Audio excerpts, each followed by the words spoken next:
এখন আমরা পড়বো যে এমআরএনএ যে তৈরি হয় একটা পদ্ধতি ট্রান্সক্রিপশন, ওইটা নিয়ে একটু কথা বলবো। এই চ্যাপ্টারটা আজকে শেষ হয়ে যাবে, তোমাদের আজকে চ্যাপ্টারটা শেষ করে দেবো। ট্রান্সলেশন তো সকালে বুঝছো না? জি স্যার।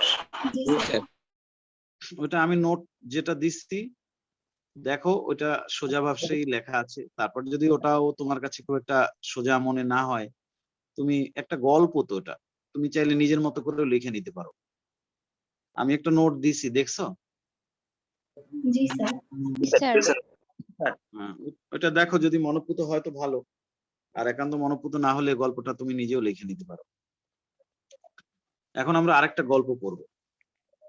আমি গল্প পড়তেছি কেন জানো? গল্প বলতেছি এই জন্য যে এই যে ব্যাপারগুলো আমরা আলোচনা করতেছি না, ট্রান্সলেশনে করেছি, এখন ট্রান্সক্রিপশনে করব, এরপরে রেপ্লিকেশন একটা আছে সেটাও করব। এগুলো আসলে অনেকটাই হাইপোথেটিক্যাল, কল্পনাপ্রসূত বা যুক্তি নির্ভর, একদম হাতে কলমে ধরে দেখায় দেওয়া যায় না। কেন? কারণ একটা কোষের মধ্যে এই ঘটনাগুলো কিভাবে ঘটে, এটা তো কোষটা জীবিত থাকা অবস্থায় অবজার্ভ করা যায় না, বুঝছো না? একটা কোষকে কাটাছেঁড়া করলে সে কি আর বাঁচে? না স্যার। তাহলে তো ওই হাইপোথেটিক্যাল বিষয়গুলো, এই আর কি। তো এখন এরকম আরেকটা গল্প আমরা পড়বো, এটার নাম ট্রান্সক্রিপশন, যাকে বাংলায় যে কি বলে আল্লাহই জানে। যেমন ট্রান্সলেশনের বাংলা হচ্ছে অনুবাদন, আর ট্রান্সক্রিপশনের বাংলা অনুলিপন হতে পারে। এটা কিছুটা ধারণা আমি দিয়েও ফেলেছি, তো বাকিটা এখন বলবো। এটা হচ্ছে ওই যে ডিএনএ থেকে যে আরএনএ তৈরি হয়, মেসেঞ্জার আরএনএ, বুঝছো না? সেই প্রক্রিয়া, সেই প্রক্রিয়া। ঠিক আছে, খেয়াল করো। এটা ধরো একটা ডিএনএ খন্ড, আমার কথা শোনা যায় না? আরো জোরে বলা লাগবে। আচ্ছা ঠিক আছে,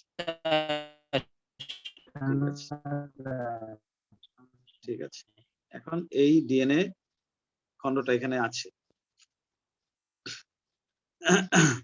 এখন এই সুতাটা যদি 3 to 5 হয়, তাহলে এই সুতাটা হবে 5 to 3। নিউক্লিওটাইড গুলো আছে, আর আড়াআড়ি বন্ধন তো আছে, পেঁচ আছে, দ্বৈত পেঁচ আছে, সবই আছে। এখন এই ডিএনএ এর ভেতরে মাঝে মাঝে কিছু জায়গা আছে, যে জায়গাগুলোকে বলা হয় জিন। কোন জায়গাগুলো? যে জায়গার মধ্যে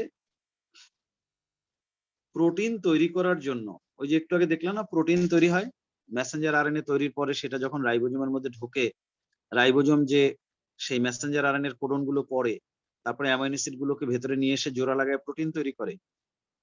ওই যে ঘটনাটা ঘটে, প্রোটিন তৈরির ঘটনা, সেই প্রোটিন তৈরির বার্তা বা মেসেজ ডিএনএ এর যে জায়গায় থাকে, ওই জায়গাকে বলে জিন। প্রোটিন তৈরির নির্দিষ্ট বার্তা যে জায়গাগুলোতে থাকে, ওই জায়গাগুলোকে বলা হয় জিন। ওই জায়গাগুলো প্রোটিন তৈরি করার মাধ্যমেই আমাদের জীবের সমস্ত বৈশিষ্ট্য নিয়ন্ত্রণ করে। তুমি যে একটু আগে প্রোটিন তৈরি করতে দেখছিলা সকালবেলা ট্রান্সলেশনের মাধ্যমে, প্রথমে তো এরকম লম্বা লম্বা চেইনের মতো প্রোটিন তৈরি হয় অ্যামাইনো অ্যাসিড গুলো জোড়া লাগার ফলে। তারপরে দেখছো না ভিডিওতে, ওই প্রোটিনটা আবার এরকম পেঁচিয়ে একটা মডিফিকেশন নেয়। ওই মডিফিকেশন নেওয়ার ফলে কোনোটা হয়ে যায় এনজাইম, আবার কোনোটা হয়ে যায় হরমোন। কারণ সকল হরমোন এবং এনজাইম এরা কিন্তু প্রোটিন। এনজাইম আর হরমোনের মধ্যে একটু পার্থক্য হচ্ছে, এনজাইমটা জৈব রাসায়নিক বিক্রিয়া উপস্থিত থেকে বিক্রিয়ার গতিকে ত্বরান্বিত করে, আর বিক্রিয়ার শেষে নিজে গঠনে ওজনে অপরিবর্তিত থাকে। কোষ শ্বসন চ্যাপ্টারে এনজাইম পড়ানো হবে। এনজাইম একটা প্রোটিন, এটা বিক্রিয়ার গতি ত্বরান্বিত করে। হরমোন এটাও একটা প্রোটিন, তবে এটা নিজে সরাসরি কোনো রাসায়নিক বিক্রিয়া অংশগ্রহণ করে না, কিন্তু বিভিন্ন অঙ্গ প্রত্যঙ্গকে কাজ করতে ইন্সপায়ার করে। বিভিন্ন অঙ্গ প্রত্যঙ্গের কাজের মধ্যে কানেকশন তৈরি করে। দুইটাই প্রোটিন। এই সব প্রোটিন কিন্তু ওই যে একটু আগে দেখছো তৈরি হতে রাইবোজোমের মধ্য দিয়ে তৈরি হয়। এখন একটা কোষের সমস্ত কাজ এই এনজাইম বা হরমোন দ্বারা নিয়ন্ত্রিত হয়, এনজাইম এবং হরমোন দ্বারা নিয়ন্ত্রিত হয়।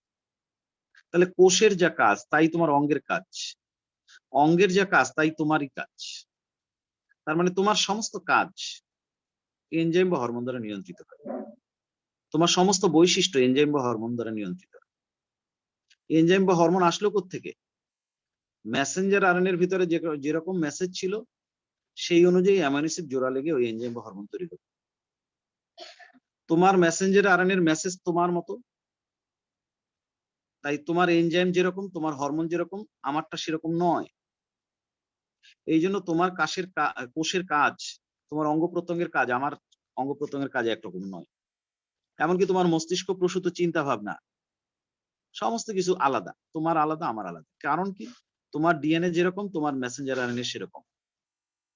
তোমার মেসেঞ্জার আরএনএ যেমন তোমার এনজাইমও তৈরি হবে তেমন, অথবা হরমোনও তৈরি হবে তেমন। তোমার এনজাইম বা হরমোন যেমন হবে তোমার রাসায়নিক বিক্রিয়া হবে সেরকম, তোমার অঙ্গ প্রত্যঙ্গের কাজকর্ম হবে সেরকম, তোমার আচার আচরণও হবে সেরকম, তোমার বৈশিষ্ট্য হবে সেরকম, দেখতেও তুমি সেরকম হবা। আমারটা আলাদা, আমিও দেখতে আলাদা হব। তাহলে এনজাইম আর হরমোনের উপরেই সমস্ত কিছু নির্ভর করে, কাজ, বৈশিষ্ট্য সবকিছু। এই প্রোটিনকে এই জন্য বলা হয় জীবনের ভাষা। প্রোটিনকে কি বলা হয় বলো?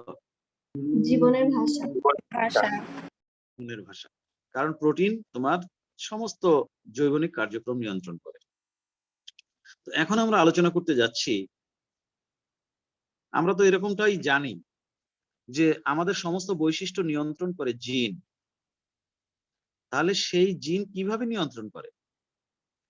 যেখানে জিন আছে ওখান থেকেই তৈরি হয় মেসেঞ্জার আরএনএ। যেখানে জিন নাই, এটা ডিএনএ এর একটা অংশ, কিন্তু এখানে জিন নাই।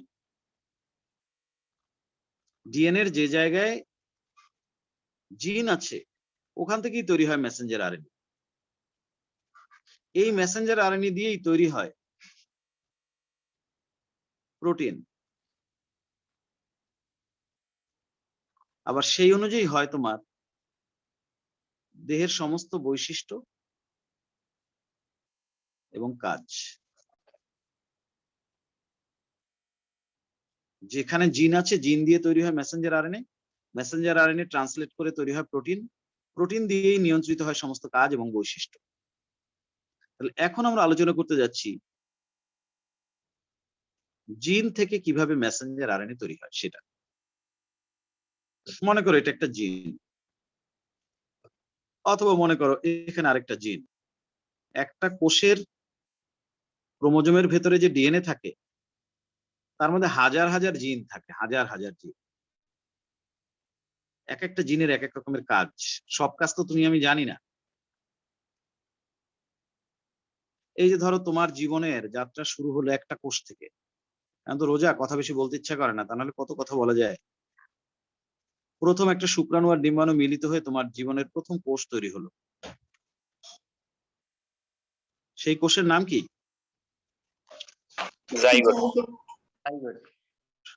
সেই কোষটাই বারবার মাইটোসিস প্রক্রিয়া বিভাজিত হয়ে একটা গোল বলের মতো হয়।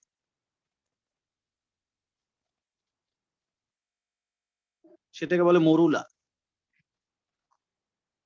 তারপর আস্তে আস্তে সেটা আরো বড় হয়, সেটাকে বলে ব্লাস্টুলা। তারপর হয় গ্যাস্ট্রুলা। তারপর আস্তে আস্তে একটা ভ্রূণ। এখন দেখো সেই ভ্রূণের মধ্যে হাড় তৈরি হয়, তরুণাস্থি অস্থি তৈরি হয়, রক্ত তৈরি হয়, বিভিন্ন অঙ্গ প্রত্যঙ্গ তৈরি হয়। সবকিছুই তো একটা কোষ থেকেই তৈরি হচ্ছে পরবর্তীতে। হার্ট, লাং, লিভার, শিরা, ধমনী, রক্ত, পেশি, অস্থি, তরুণাস্থি সব তৈরি হয়। কিভাবে হয়? এক এক গ্রুপ কোষ এক এক রকমের বৈশিষ্ট্য অর্জন করতে থাকে। মনে করো এই গ্রুপ কোষ আস্তে আস্তে নরম তরল হয়ে রক্ত হয়ে যাবে। আর এক গ্রুপ কোষ অস্থিতে পরিণত হবে, শক্ত হয়ে যাবে। আর এক গ্রুপ কোষ হাত তৈরি করবে, কেউ পা তৈরি করবে, কেউ নখ তৈরি করবে, কেউ চামড়া তৈরি করতে শুরু করবে। কেন করবে? এক এক রকমের কাজ এক এক রকমের কাজ কেন করতে শুরু করবে?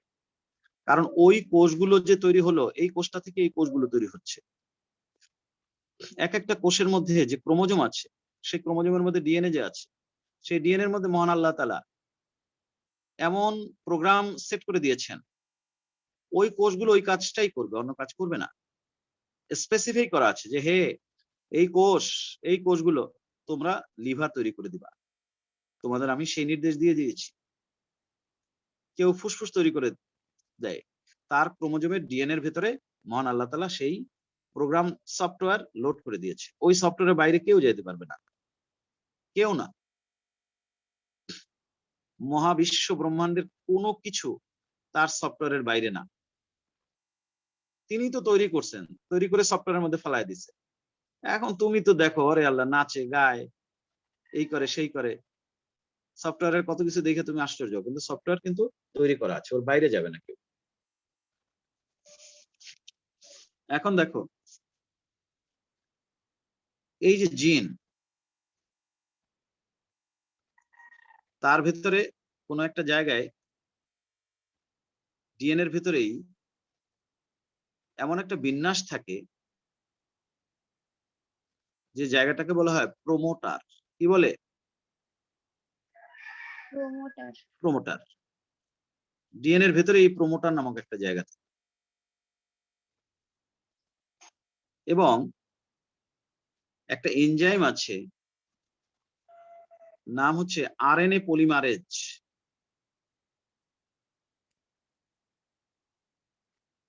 সে এসে এই প্রোমোটরের সাথে যুক্ত হয়। এই মনে করো যুক্ত হলো।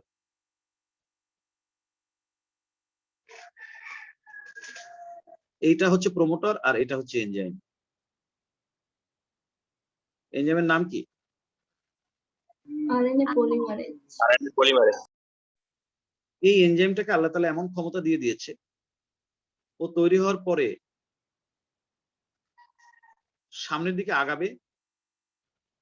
আর এই যে ডিএনএ সুতা দুইটা পেঁচানো আছে, এই প্যাচটাকেও খুলতে থাকবে, আনউইন্ড করতে থাকবে। আনউইন্ড করা মানে প্যাচ খোলা। আর এই যে নিউক্লিওটাইড গুলো আছে মুখোমুখি, তাদের মধ্যে যে বন্ড আছে সেই বন্ড গুলো ভাঙতে থাকে। আমি একটা ছবি আঁকি, দেখো।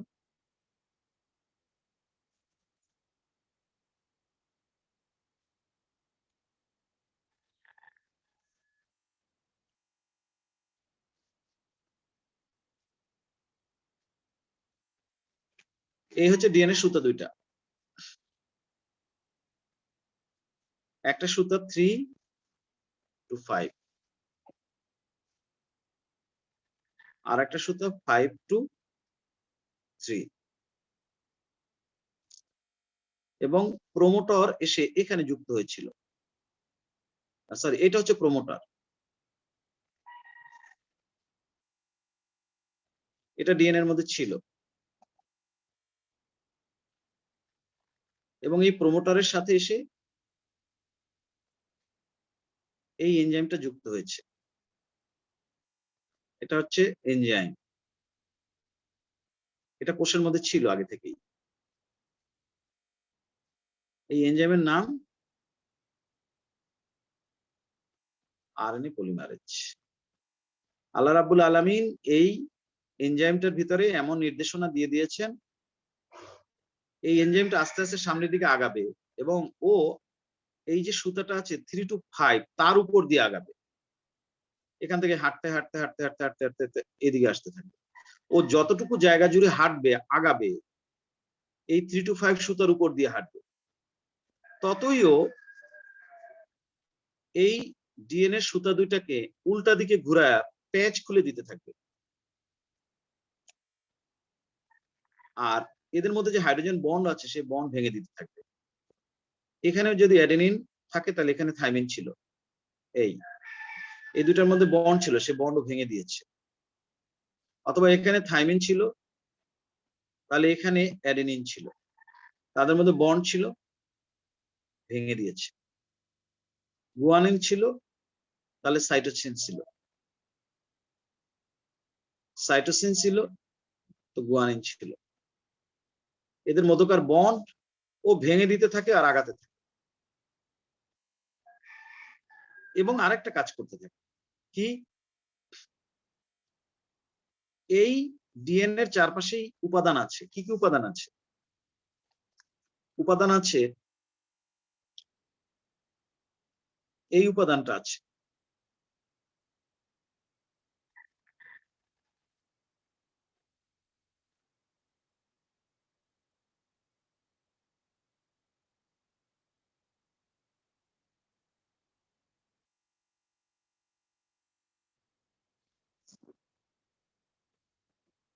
এই উপাদানটার নাম কি? Ribose sugar. Ribose sugar. এই উপাদানটা আছে, এবং এই উপাদানটার সাথে আবার লাগানো আছে কোন একটা নাইট্রোজেন যুক্ত ক্ষার। মনে করো সেটা অ্যাডেনিন বা গুয়ানিন বা থাইমিন বা সাইটোসিন, যে কোনো একটা। আমরা জানি যদি অ্যাডেনিন হয় বা থাইমিন হয়, মনে করো থাইমিন,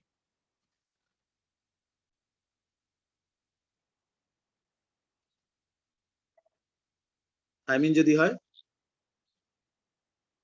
এটা মনে করো সেই থাইমিন।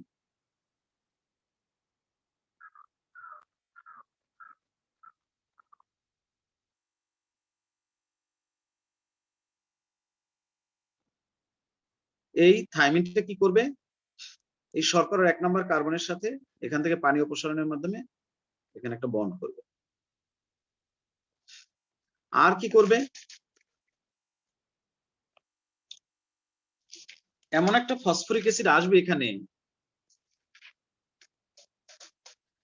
যে ফসফরিক অ্যাসিডের সাথে এই শর্করাটা লাগানো থাকবে। ফসফরিক অ্যাসিডের সাথে কি করবে, শর্করাটা লাগানো থাকবে। কেমন ভাবে লাগানো থাকবে জানো?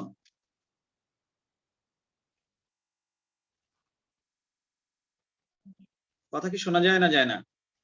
জি স্যার। জি স্যার। 3টা ফসফরিক অ্যাসিড একসাথে লাগানো থাকবে, ট্রাইফসফেট। 3টা ফসফরিক অ্যাসিড হিসেবে লাগানো থাকবে, ট্রাইফসফেট হিসেবে আসবে। এখানে পরপর 3টে ফসফরিক অ্যাসিড লাগানো থাকবে। এখানে ধরো ওএইচ থেকে ফসফরিক অ্যাসিডটা তো এরকম থাকে,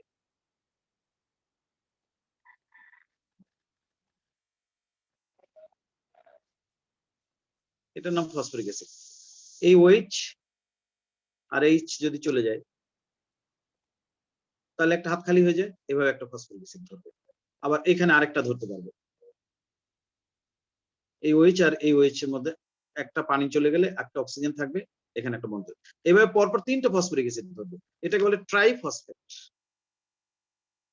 এই ট্রাইফসফেট হিসেবে যখন এই ধরো এটা থাইমিন, তার সাথে 3টা ফসফরাস যদি যুক্ত থাকে, শর্করা যদি হয় আর, তাহলে এটাকে বলা হয় কি জানো? এটাকে বলা হয়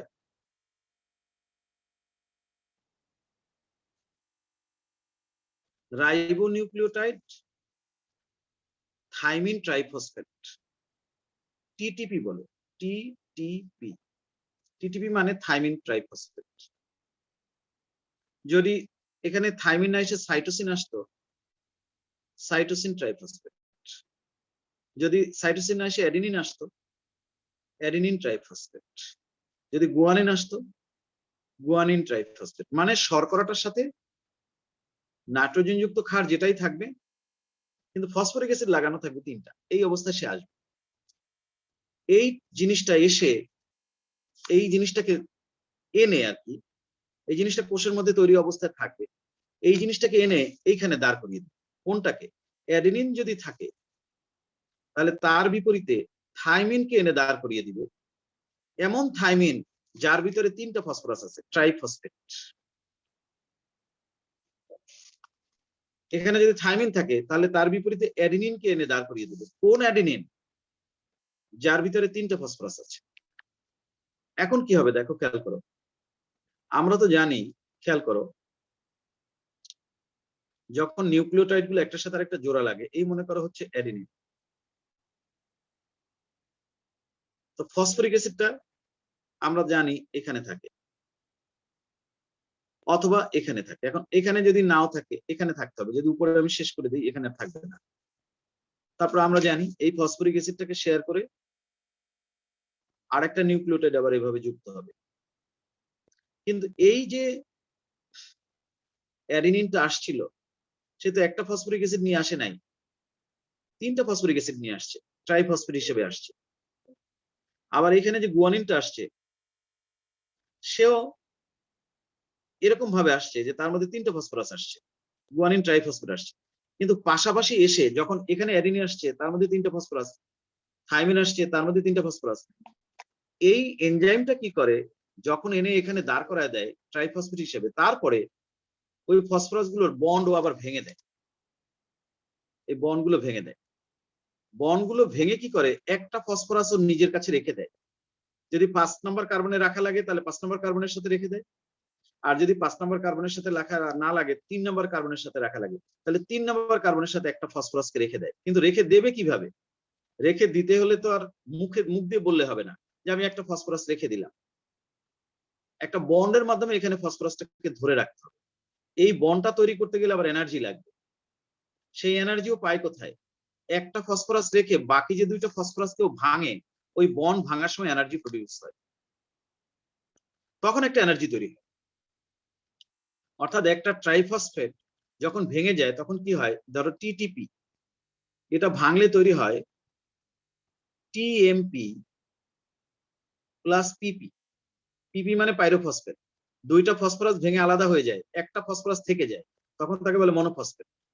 এই যে ফসফরাসটা থেকে যায়, সেইটা তো এমন যে এটা একটা নিউক্লিওটাইড হয়ে গেল। এমন এই নিউক্লিওটাইডের ভিতরে রাইবোজ শর্করা আছে, একটা ফসফরাস আছে, থাইমিন নামক নাইট্রোজেনযুক্ত ক্ষার আছে। তখন ওই ফসফরাসটাকে ওই নিউক্লিওটাইডের মধ্যে আটকাতে গেলে যে এনার্জি লাগে, 2টা ফসফরাস যে ভেঙে বের হয়ে গেল, তখন যে বন্ড ভাঙলো, তার কারণে যে এনার্জি তৈরি হলো, সেই এনার্জি আবার এখানে ব্যবহার করে। এই যে এস্টার বন্ডটা তৈরি হয় ফসফরাসটাকে ধরার জন্য, এস্টার বন্ডটা এখানে একটা তৈরি হয়। এস্টার বন্ড তৈরি করতে তো এনার্জি লাগবে, সে এনার্জি আসে কোথেকে? এনার্জি আসে ওই বেটা যখন আসছে, তখন তো একটা ফসফরাস নিয়ে আসে না, আরো 3টা ফসফরাস, আরো 2টা ফসফরাস নিয়ে আসছিল। প্রত্যেকে করে কি, এসে 2টা ফসফরাস ভেঙে ফেলে। ওই ফসফরাস ভাঙার সময় যে বন্ডটা ভাঙে, তখন একটা এনার্জি প্রডিউস হয়। সবসময় মনে রাখবা, বন্ড ভাঙতে গেলে এনার্জি তৈরি হয়, আর বন্ড তৈরি করতে গেলে এনার্জি সাপ্লাই দিতে হবে। একদিক দিয়ে সে এনার্জি প্রডিউস করে যখন 2টা ফসফরাস সে ভেঙে আলাদা করে দেয়, তার মধ্যে কিছুটা এনার্জি সে আবার এখানে ব্যবহার করে একটা ফসফরাস ওর সাথে যুক্ত করার জন্য এস্টার বন্ডের মাধ্যমে। এই কাজগুলো করার ক্ষমতা সব এই এনজাইমটার মধ্যে আল্লাহ তাআলা দিয়ে দিয়েছে। তখন কি হয়, এই থাইমিনের বিপরীতে অ্যাডেনিন এসে দাঁড়ায়, অ্যাডেনিনের বিপরীতে থাইমিন দাঁড়ায়, তারপর তাদের মধ্যে একটা বন্ড হয়ে যায়। এই যে গুয়ানিনের বিপরীতে সাইটোসিন এসে দাঁড়ায়, তার মধ্যে একটা বন্ড হয়। এই বন্ডটা কি?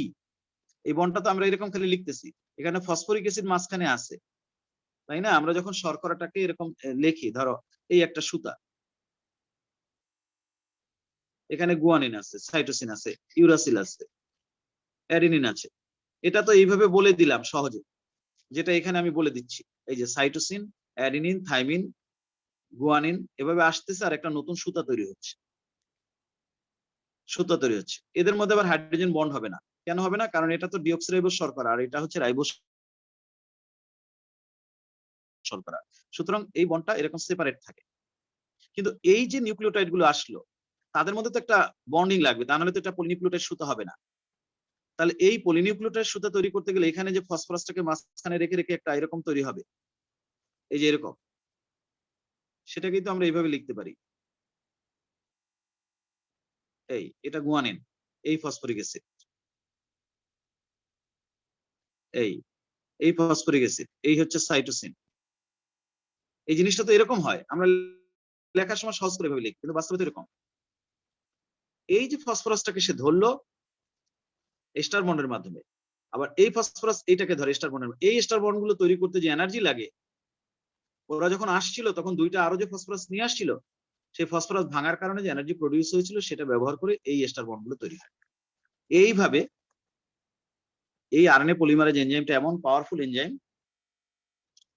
ও ডিএনএ 3' to 5' সুতার উপর দিয়ে যত হাঁটতে থাকে, একটা নতুন আরএনএ সুতা তৈরি করতে করতে হাঁটতে থাকে। অ্যাডেনিনের বিপরীতে থাইমিন আসবে না, ইউরাসিল।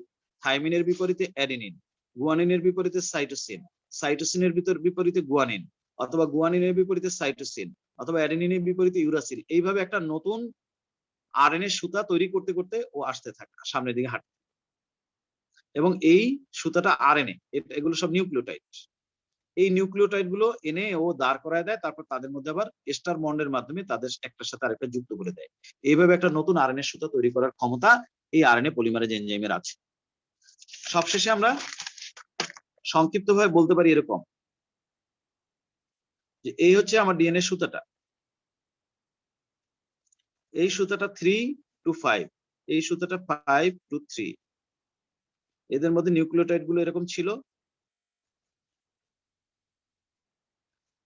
ছিল এখন এখানে এখানে মনে করো একটা প্রোমোটার ছিল, সেই প্রোমোটারের সাথে এসে আরএনএ পলিমারেজ নামক এনজাইমটা যুক্ত হয়েছিল। সে সামনের দিকে যত আগাইছে তত সে প্যাঁচ খুলতে খুলতে গেছে, বন্ড ভাঙতে ভাঙতে গেছে। যে সুতাটা 3 to 5, সেই সুতাটার বিপরীতে নতুন একটা নিউক্লিওটাইড দাঁড় করিয়ে দিয়ে একটা আরএনএ তৈরি করতে করতে এসেছে। এইভাবে একটা সুতা তৈরি হয়েছে।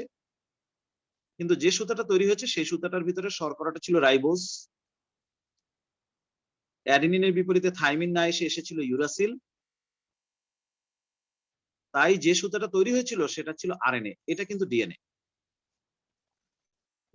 3 to 5 যে ডিএনএ সুতাটার বিপরীতে আরএনএ তৈরি হয়, ওই সুতাটাকে বলা হয় টেমপ্লেট স্ট্র্যান্ড।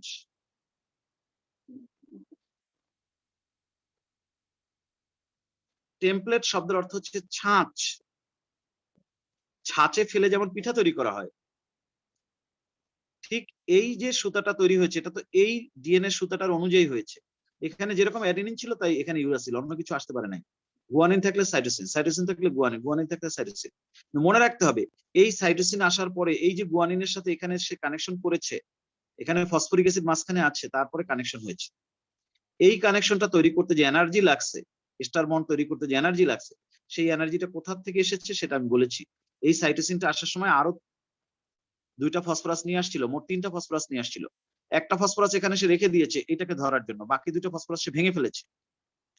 ওই 2টা ফসফরাস যখন ভেঙে যাচ্ছে তখন যে এনার্জি প্রডিউস হয়েছে, সেই এনার্জি ব্যবহার করে একটা ফসফরাসটাকে মাঝখানে দিয়ে এখানে একটা বন্ড এখানে একটা বন্ড তৈরি করে সে এই সাইটোসিন এই গুয়ানিনকে ধরছে, এই গুয়ানিন এই সাইটোসিনকে ধরছে, এই সাইটোসিন এই ইউরাসিলকে ধরছে। জানি না বুঝতে পারছো কিনা। অ্যাডেনিনের বিপরীতে ইউরাসিল একা আসে নাই, আসছে যখন ইউরাসিল ট্রাইফসফেট হিসেবে আসছে। তারপর এখানে একটা ফসফরাস রেখে ইউরাসিল হয়ে গেছে মনোফসফেট, সাইটোসিন হয়ে গেছে মনোফসফেট, আর 2টা ফসফরাস ভেঙে আলাদা হয়ে গেছে পিপি পাইরোফসফেট হিসেবে। সেই ফসফরাস 2টা ভাঙার কারণে যে এনার্জি তৈরি হয়েছে, সেই এনার্জির কারণে এখানে লম্বা একটা আরএনএ সুতা তৈরি হওয়া সম্ভব হয়েছে। এবং আরেকটা কথা মনে রাখতে হবে, এই যে সুতাটা তৈরি হচ্ছে এটা যে আরএনএ, এই আরএনএটা উল্টা ভাবে তৈরি হবে। কিরকম? ডিএনএর যে ছাঁচ, যেটাকে আমরা টেমপ্লেট স্ট্র্যান্ড বলতেছি, সেটা নিচের দিকে আছে 3', কিন্তু নতুন যে সুতাটা তৈরি হবে তার নিচের দিকটা থাকবে 5', উপরের দিকটা থাকবে 3'। অর্থাৎ এই যে সুতাটা টেমপ্লেট যেটা, সেটার শর্করার অক্সিজেন যদি উপরের দিকে থাকে এরকম ভাবে, কিন্তু যে সুতাটা আরএনএ তৈরি হচ্ছে সেই সুতাটার অক্সিজেন থাকবে নিচের দিকে, এইভাবে এইভাবে। তাহলেই যে সুতাটা তৈরি হচ্ছে সেটা উল্টা হয়ে যাবে, এর নিচের দিকে 3 প্রাইম উল্টো হবে আর কি। হ্যাঁ 5 প্রাইম হয়ে যাবে। এই হচ্ছে মুদ্রা কথা। বেশি কথা বুঝায় বলতে পারতেছি না, দেখতেছি জিভ আটকে যায়, শুকায় যায়। তাহলে এইভাবে আগাইতে থাকে কতক্ষণ পর্যন্ত? যতক্ষণ পর্যন্ত জিনটা শেষ না হয়। এই জিনের দৈর্ঘ্য আল্লাহ তাআলা নির্ধারণ করে দিয়েছেন যে এতটুকু লম্বা হবে জিন। একদম জিনের ওই প্রান্তে যখন চলে যায় ওই আরএনএ পলিমারেজ এনজাইমটা, এটা ধরো এইখান ছিল, হাঁটতে হাঁটতে হাঁটতে হাঁটতে এই পর্যন্ত যত দূর হাঁটবে আর খালি আরএনএ টুকরাটা তৈরি করতে করতে আসবে। একেবারে যখন জিনের ওই মাথায় চলে যায় সেইখানে আবার এমন বেস সিকোয়েন্স আছে যে বেস সিকোয়েন্সটাকে বলা হয় repeated base sequence. Repeated base sequence মানে কি জানো? দেখা যাচ্ছে একই বেস ডিএনএর মধ্যে বারবার আছে। যদি ডিএনএর এখানে গুয়ানিন গুয়ানিন গুয়ানিন গুয়ানিন 4-5টা গুয়ানিন পরপর থাকে, তাহলে এটাকে বলা হয় রিপিটেড বেস সিকোয়েন্স। এই রকমের পরিস্থিতি আসার সাথে সাথে ওই যে আরএনএ পলিমারেজ এনজাইম সে বুঝতে পারতেছে যে আমি জিনের শেষ মাথায় চলে আসছি।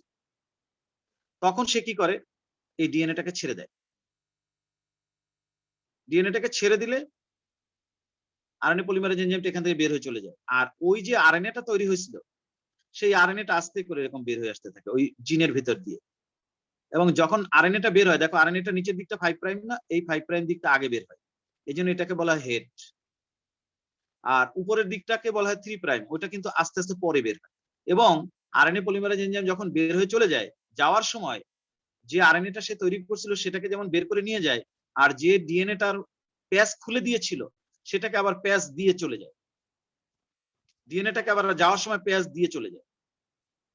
ব্যাপারটা মনে হয় এরকম যে আল্লাহ তাআলা আরএনএ পলিমারেজটাকে পাঠায় দেয়, প্যাচ খুলে বন্ড ভেঙে জিনটা যতখানি লম্বা অতটুকু লম্বা একটা মেসেঞ্জার আরএনএ তৈরি করে ডিএনএ টেমপ্লেট স্ট্র্যান্ডে যে রকমের বেস সিকোয়েন্স আছে তার বিপরীত বেস গুলোকে দাঁড় করিয়ে একটা আরএনএ তৈরি করে আরএনএটাকে বের করে নিয়ে যায়। যাওয়ার সময় আবার প্যাচটা ফিরিয়ে দিয়ে যায় ডিএনএ তে, বলে যে তোমার এখানেই একটা জিন ছিল আর আমাকে আল্লাহ তাআলা ওই দায়িত্ব দিয়ে পাঠাইছে যে তোমার জিনটাকে আমি ট্রান্সক্রাইব করে ওখান থেকে একটা মেসেঞ্জার আরএনএ তৈরি করে দিয়ে চলে গেলাম। যাওয়ার সময় আমি আবার প্যাচ তোমাকে দিয়ে চলে গেলাম, তুমি মাইন্ড করার কিছু নাই। ডিএনএ অ্যাজ ইউজুয়াল আগের মতো থাকে, মেসেঞ্জার আরএনএটা ভেতর থেকে বের হয়ে আসে। তো এখানে আরেকটা কথা আমার একটু বলার ছিল, ভুলে গেছি আমি, সেটা হচ্ছে এই যে এটা তো প্রমোটার, আরএনএ পলিমারেজ এনজাইমটা এসে যার সাথে যুক্ত হয় ডিএনএর গায়ে সেই জায়গাটাকে বলে প্রমোটার। কিন্তু আরএনএ পলিমারেজের আবার দুইটা অংশ আছে, এটা আমি একটু বলতে ভুলে গেছি। এই যে ধরো আরএনএ পলিমারেজ এনজাইমটা এসে যুক্ত হয়, এই আরএনএ পলিমারেজ এনজাইমের আবার দুইটা অংশ আছে। সেটা আবার কি? যে অংশটা এই প্রমোটারকে আঁকড়ায় ধরে থাকে ওটাকে বলে সিগমা পার্ট। সিগমা আছে না, তোমরা সিগমা সিম্বল ইউজ করো না? জি স্যার। ওটাকে বলা হয় সিগমা পার্ট। আর যে পার্টটা পেছনে থাকে ওটাকে বলে কোর পার্ট। কোর। সিগমা পার্টের কাজ হচ্ছে প্রমোটারটাকে আঁকড়ায় ধরা, আর কোর পার্টের কাজ হচ্ছে বাকি সব কাজ করা। এই যে প্যাঁচ খোলা, বন্ড ভাঙা, ডিএনএর যে নিউক্লিওটাইড আছে তার বিপরীত নিউক্লিওটাইডটাকে এনে দাঁড় করায় দেওয়া, তারপরে হচ্ছে দুইটা ফসফরাসকে ভেঙে ফেলা, সেই এনার্জি ব্যবহার করে একটার সাথে আরেকটা নিউক্লিওটাইডের এইভাবে লম্বালম্বি করে জোড়া দেওয়া, যত কাজ আছে সব কাজ করে কোর পার্ট। আর সিগমা পার্টের কাজ হচ্ছে প্রমোটারটাকে শক্ত করে ধরে রাখে। তো ওই যে জিনের একদম যখন প্রান্তে চলে আসে, ওই প্রান্তে যেখানে রিপিটেড বেস দেখা যায়, ওখানে যাওয়ার সাথে সাথেই এই সিগমা পার্ট বুঝতে পারে যে আমি জিনের এক মাথায় চলে আসছি, কারণ একই বেস বারবার আসছে, তার মানে এটা জিনের শেষ প্রান্ত।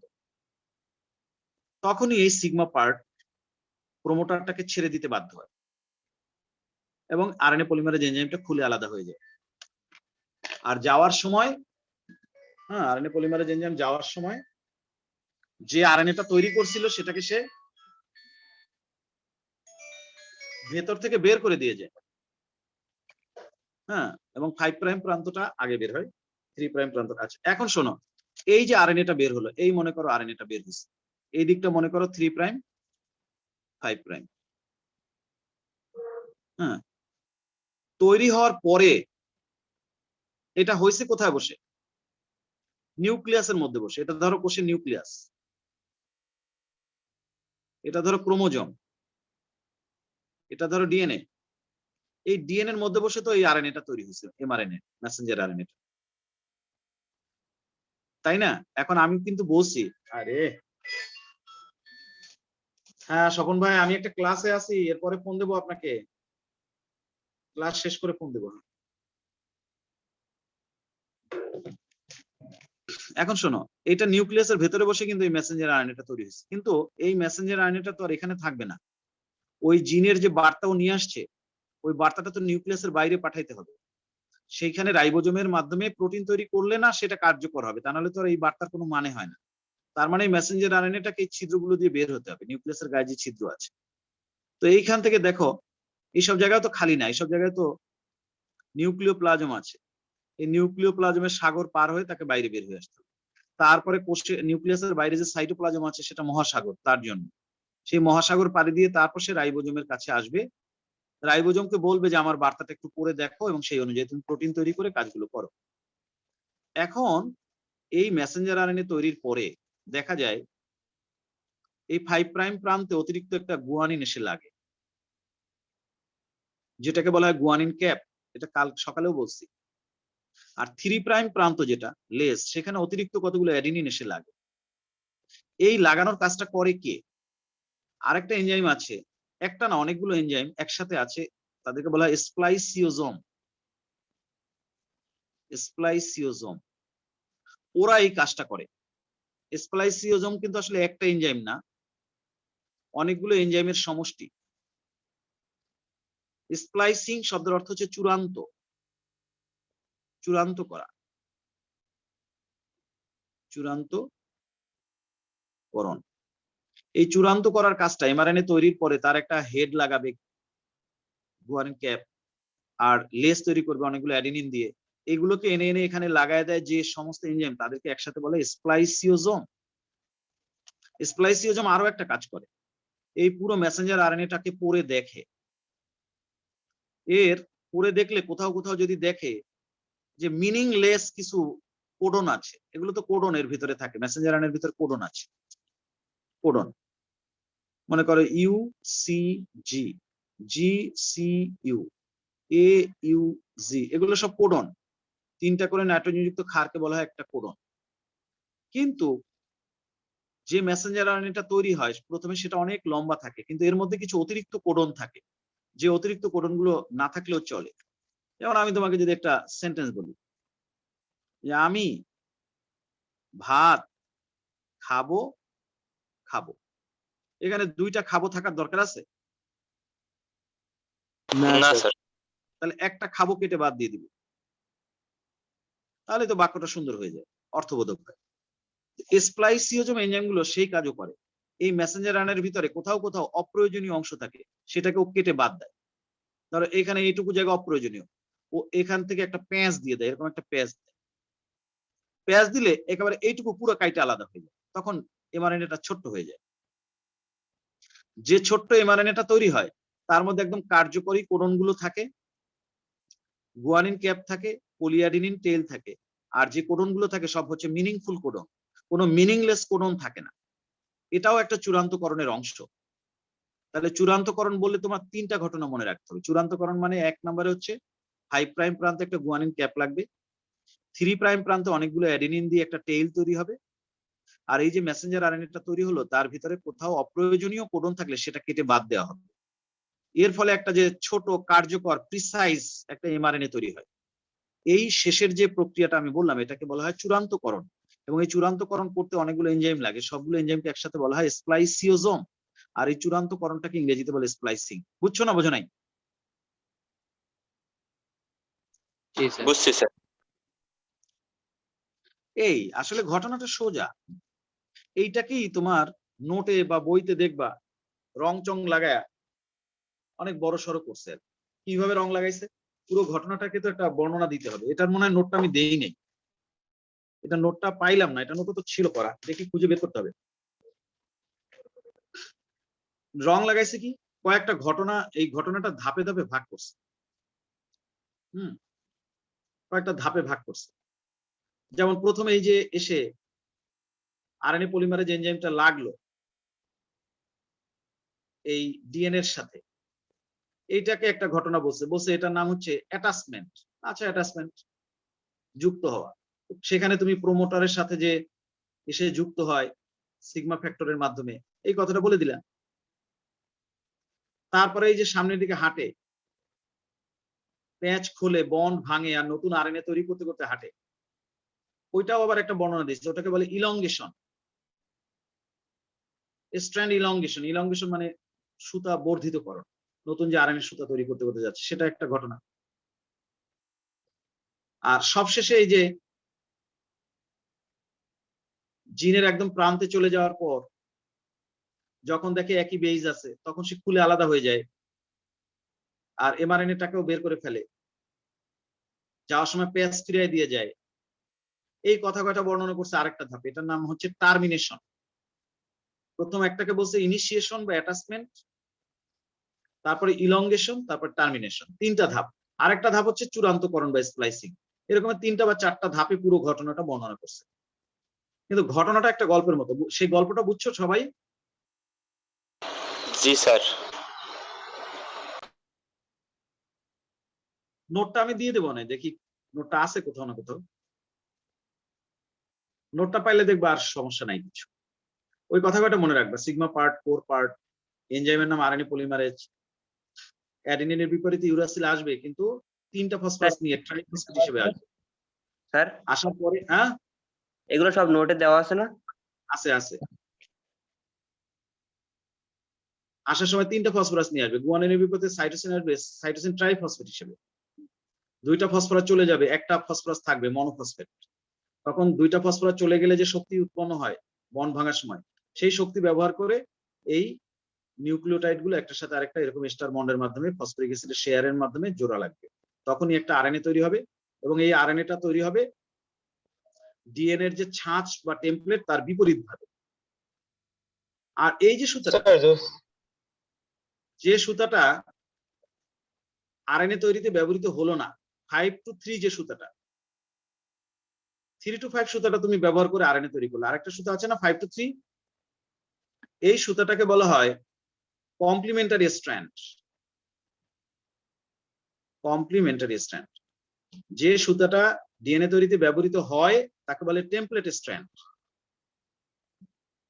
আর যে সুতাটা হয় না তাকে বলা হয় কমপ্লিমেন্টারি স্ট্র্যান্ড। বুঝছো না বোঝো নাই? বুঝছি স্যার। কি ছবি দেখবা, একটা ভিডিও দেখবা নাকি? স্যার স্যার ফসফেটটা কি যাইবে কোথায় স্যার? দুইটা তো ভাঙ্গা যাইবে স্যার, একটা থাকবে আর দুইটা স্যার কি কোথায় চলে যাবে স্যার? কোষের মধ্যেই থাকবে, ওরে আবার আরেকজনের কাজে লাগানো হবে তো। আবার যখন আরেকটা ট্রাইফসফেট হবে, ওই দুটো ভাঙা গিয়ে আবার ওর সাথে জোড়া লাগবে। ভাঙা গড়ার খেলা। নদীর এক পার ভাঙা আরেক পারে যায় চর পড়ে না? জি স্যার। ওইখান থেকে ফসফরাস ভাঙা আরেকজনের সাথে যায় আবার হাত ধরে। স্যার এমনিতে জিন সম্পর্কে একটা প্রশ্ন ছিল। বলো স্যার লিথাল জিনটা কি স্যার? তুমি এটা বলো, বুঝিনি। জিন আল্লাহ কি দিয়ে বানাইছে সেটা পারলে বলো। না স্যার, জি স্যার, লিথাল জিনটা কি স্যার? জিন কি আল্লাহ কি দিয়ে বানাইছে, মাটি দিয়ে না পানি আগুন দিয়ে বানাইছে সেটা? সেটা তো ওই জিন না স্যার, এটা তো ও আচ্ছা, ভিতরে। ও আচ্ছা আচ্ছা আচ্ছা। তুমি কি বলছো লিথাল জিন কাকে বলে? জি স্যার। লিথাল শব্দের অর্থ হচ্ছে ঘাতক। আমরা একটা সিনেমা দেখছিলাম আগে, লিথাল উইপন। লিথাল মানে ঘাতক। এটা কি আসলে, ধরো তোমার শরীরের মধ্যে এই যে আঙ্গুল তৈরি হয়, হাতে আঙ্গুল কয়টা তোমার? 5টা স্যার। 5টা। 6টা থাকলে কি ভালো হবে না খারাপ হবে? খারাপ হবে। খারাপ হবে। আবার স্যার, সাইডে থাকে, অনেকের 6টা আছে। যার 6টা আছে সে কি স্যার। শান্তিতে আছে না অশান্তিতে আছে, যাই দেখো। আমার ভাইরে আছে একজনের। তার কি শান্তি না অশান্তি? স্যার একটা হাত বেশি, একটা আঙ্গুল আর অশান্তি স্যার, হাতটা কেমন যেন। অশান্তি, ওই আঙ্গুলটা দিয়ে ভালোভাবে কাজও করা যায় না। আল্লাহ যে 5টা দিয়েছে এটাই ঠিক আছে। এখন আঙুল 4টা থাকলেও খারাপ, 6টা থাকলেও খারাপ, ঠিক না? জি স্যার। এখন এই যে আঙুলের সংখ্যা 5টা হবে, এটাও তো একটা সফটওয়্যার, এটাও তো জিন, কোন একটা জিনের মধ্যে কন্ডিশনটা দেওয়া আছে। জি স্যার। ওই জিনটা যদি অ্যাবনর্মাল হয়ে যায়, যে আঙুল 5টা না তৈরি করে 6টা করতেছে, অথবা 5টা না তৈরি করে 4টা তৈরি করতেছে, তখনই ওই জিনটা হয়ে গেল ঘাতক বা লিথাল। কোন একটা জিন যদি এমন হয়ে যায় যে ওই জিন এমন কোন বৈশিষ্ট্য প্রকাশ করে যার কারণে ওই জীবটার ক্ষতি হয়, তখনই ওই জিনটাকে বলে লিথাল জিন। এখন লিথাল জিনের কারণে ক্ষতি এমন হইতে পারে, তোমার হাতের আঙ্গুল একটা কম বা বেশি হলে তো তোমার অসুবিধা নাই, বুঝলাম, কিন্তু তোমার হার্ট, এটা তো থাকেই একটা। জি তোমার স্যার। হার্ট যদি তৈরি না হয় তাহলে তুমি বাঁচবা? না স্যার। হার্টের মধ্যে ভালভ তৈরি করবে যে জিন, এই ভালভে যদি ডিস্টার্ব বাজে তাহলে তোমার হার্ট নিয়ে ঝামেলা না? জি স্যার অবশ্যই। এই জন্য এমন জিনও আছে যে জিনের অস্বাভাবিকতার কারণে মারাও যায় মানুষ, আবার অস্বাভাবিকতার কারণে কম বেশি ক্ষতিও হয়। যে জিনের কারণে কম বেশি ক্ষতি হয় সেই জিনটাকে বলে লিথাল জিন। বুঝাইতে পারছি না পারি নাই? জি স্যার বুঝছি। ভালো করছি, বুঝছি। জি স্যার, আরেকটা ছিল স্যার, একটাই ছিল। ক, স্যার এই ক। যে না, আমরা হলো যে স্যার হলো আমরা 5টাই পড়ছিলাম স্যার, যে না, জিনের হলো 5টা অংশ থাকতে পারে। আসলে স্যার হলো আবুল হাসান স্যার বইতে হলো এটা 3টা বুঝছি, ঠিক জিন আছে। Operant model. জিনের মধ্যে তুমি আমার লয়ে সিস্টনটা গেলে কিসে কেন? স্যার? না স্যার, সিস্টনটা। সিস্টন বলছি আমি, তুমি আমার জিনের মধ্যে টানিয়ে নিলে কেন? জিনের মধ্যে তো আমি একটু পরে যাবো করে। না স্যার, আমি ভাবলাম আজকে রোজা স্যার, আপনি আর পারবেন না, এই কারণে ভাবলাম এখন প্রশ্ন করে শেষ করে দেন কিনা। ও, শেষ করতে গেলে আরেকটা জিনিস আছে না, সেটা পড়া লাগবে না? রেপ্লিকেশন করে তারপরে না না স্যার, জিনের কাছে যাবে। না স্যার, আপনি তো বললেন যে স্যার এইটাই লাস্ট, এই জন্য আর কি। না, ওই তুমি আমার কথা আগে শোনো। চ্যাপ্টারটা আজকে শেষ করতে চেষ্টা করতেছি, সেটা ঠিক আছে, কিন্তু 3টা আইটেম তো। একটা হচ্ছে ট্রান্সলেশন, যেটা সকালে পড়াইলাম, আর একটা হচ্ছে ট্রান্সক্রিপশন, যেটা এখন পড়াইলাম, আর একটা আইটেম আছে রেপ্লিকেশন, সেটা পড়ায়, জি স্যার। তারপরে হচ্ছে জিন। না স্যার, ওই জিনের নোটটা দিছিলেন তো, ওইটা পড়ছিলাম, এই কারণে আচ্ছা, হলো স্যার। ও বুঝছি, আগে জিনটা নোট পাইছে এই জন্য না? ঠিক আছে, অসুবিধা নাই। তাহলে জিনের আরেকটা প্রশ্ন তুমি করছো, সেটা আমি উত্তর দিয়ে যাই। শোনো, একটা জিন, আমরা তো বলি যে এটা একটা জিন। এই দেই, দাঁড়া দেই, খালি মেসেজ দিতে আছে কোনটায়? মেসেজের গুলি মারি, মেসেজ দিতে আছে। মেজাজটা এমনি খারাপ, খালি মেসেজ দিতে থাকে। কতগুলো মাইপুল আছে, কাম নাই, খালি সারাদিন খালি মেসেজ দিতে থাকে।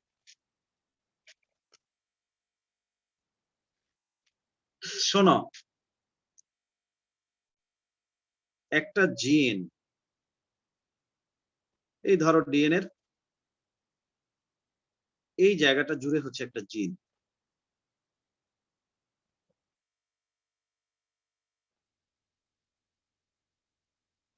একটা জিন আসলে কিভাবে অর্গানাইজড এ সম্পর্কে বিজ্ঞানীদের খুব বেশি ভালো ধারণা নাই।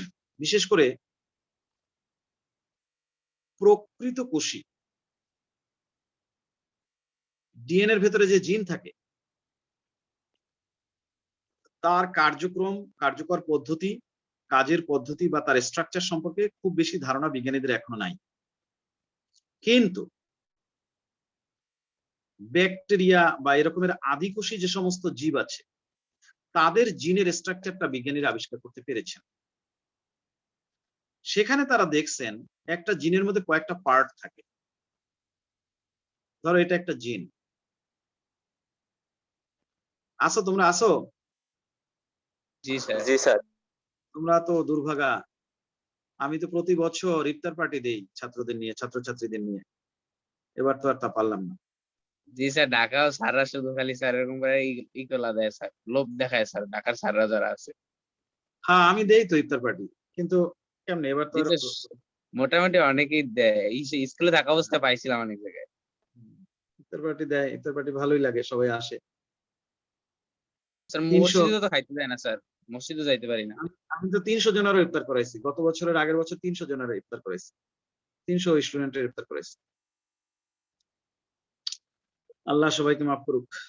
যাই হোক, তো ওরা দেখছে একটা আদিকোষী জীবের জিনের ভেতরে অনেকগুলো পার্ট আছে। কি কি পার্ট? মনে করো প্রথম একটা অংশ থাকে যার নাম হচ্ছে প্রোমোটার। এইমাত্র যার নাম শুনছো, প্রোমোটার। তারপর একটা পার্ট থাকে যার নাম হচ্ছে রেগুলেটর।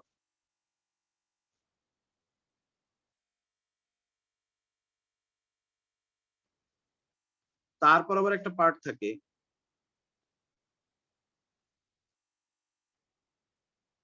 যেটাকে বলে অপারেটর।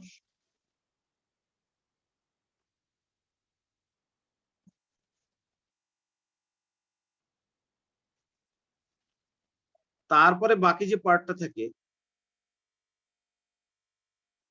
এটাকে বলে সিস্ট্রন। এখন আমি আরেকটু বুঝাইতে গেলে একটা কথা বলা লাগবে।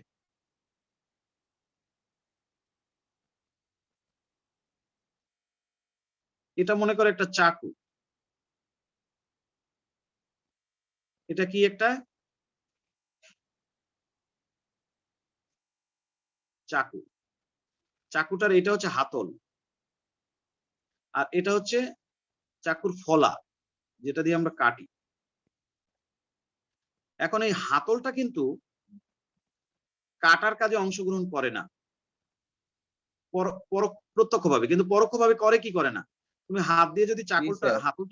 হাতলটা যদি হাত দিয়ে না ধরো, তাহলে কি এই চাকুটা দিয়ে ভালোভাবে কাটা যায় কোনো কিছু? না স্যার। না যায় না, যায় না।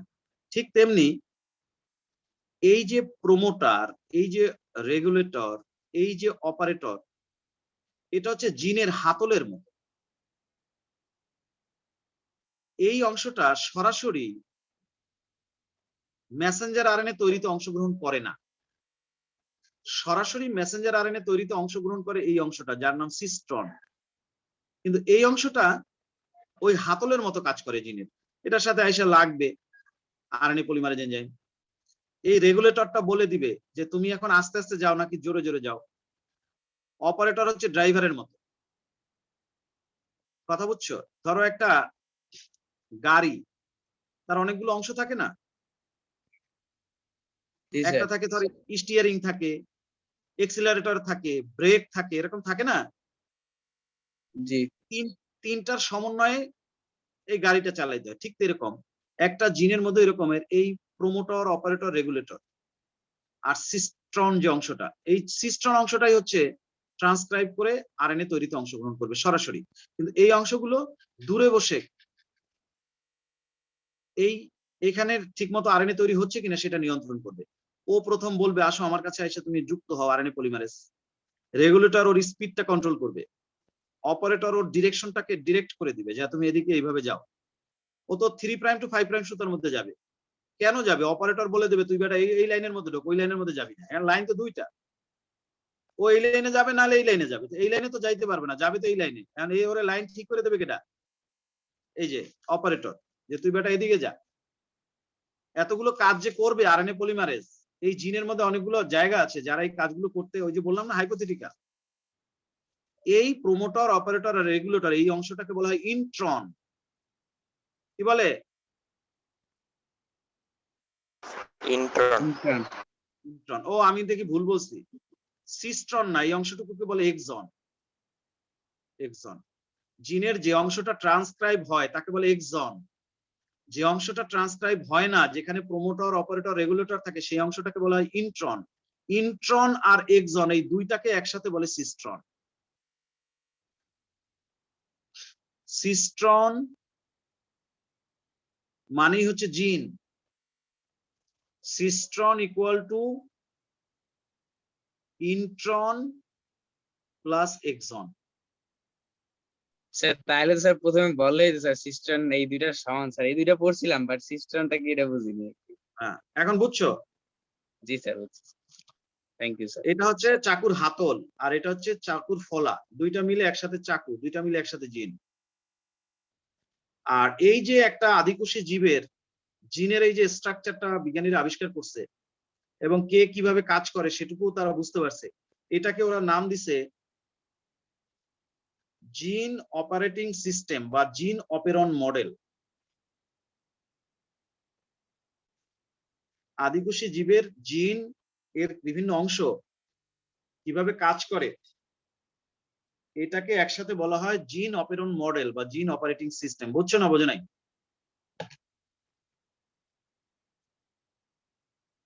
জি এক স্যার কথা বলছ না কেন?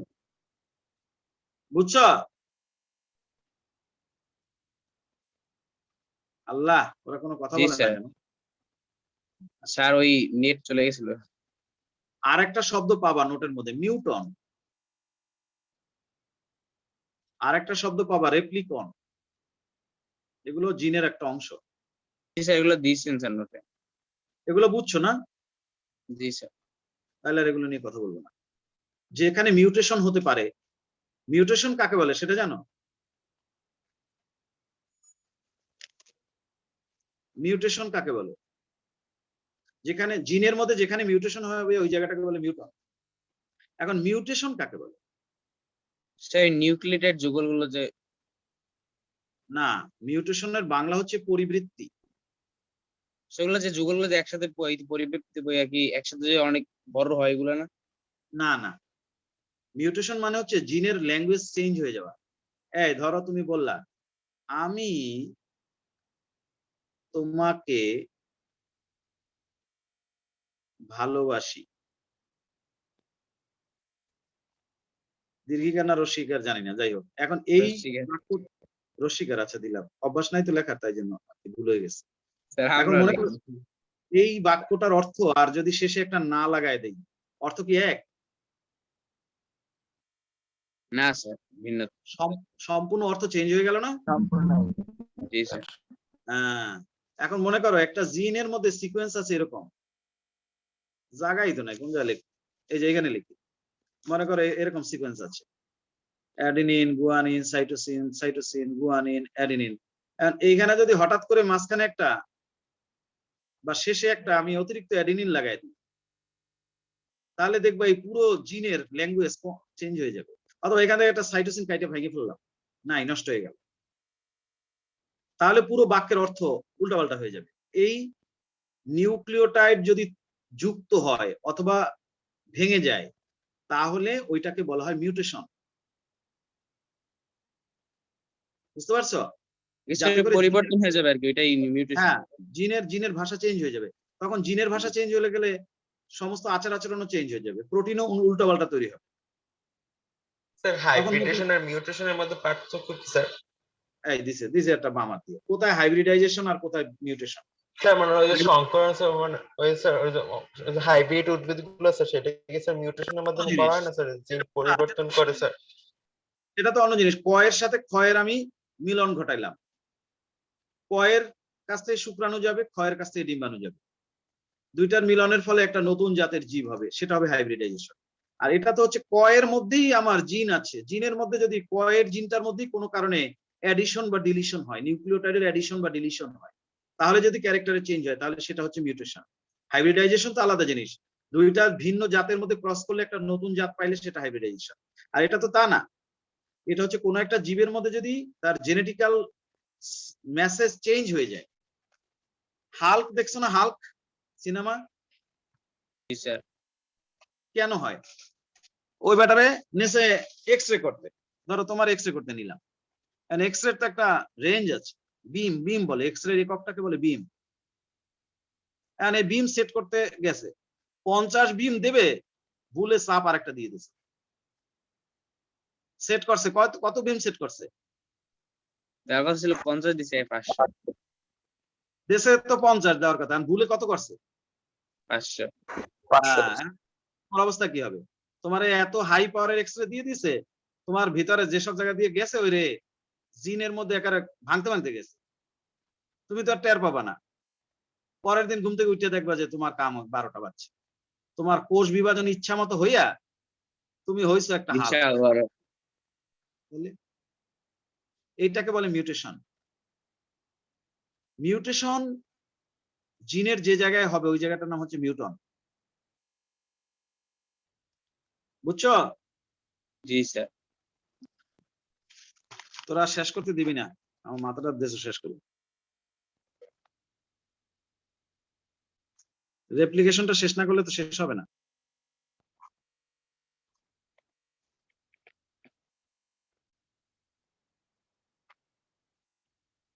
এটার বাংলা হচ্ছে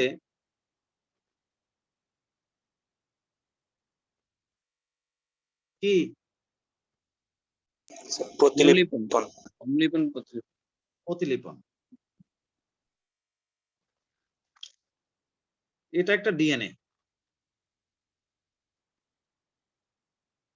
দেখবা এই ডিএনএটা দিয়ে আমি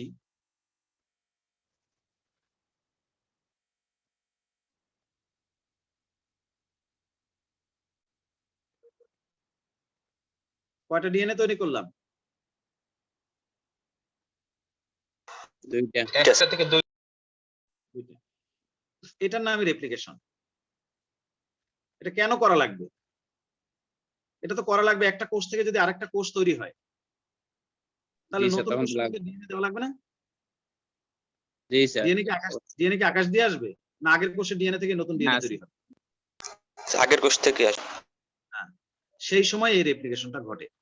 রেপ্লিকেশনটা হয় কোষ বিভাজনের ঠিক আগে আগে, বিশ্রাম দশায়। বিশ্রাম দশার একটা উপদশা আছে, সিনথেসিস ফেজ। সেই দশায় এই রেপ্লিকেশনটা হয়।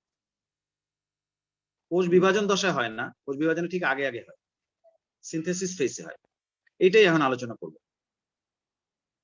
পারবো কিনা আল্লাহ জানে, মাথাটা তো ঘুরাইতেছে। আবার এটা না করলেও তো হয় না, এটার জন্য বাইরে রয়েছে চ্যাপ্টারটা।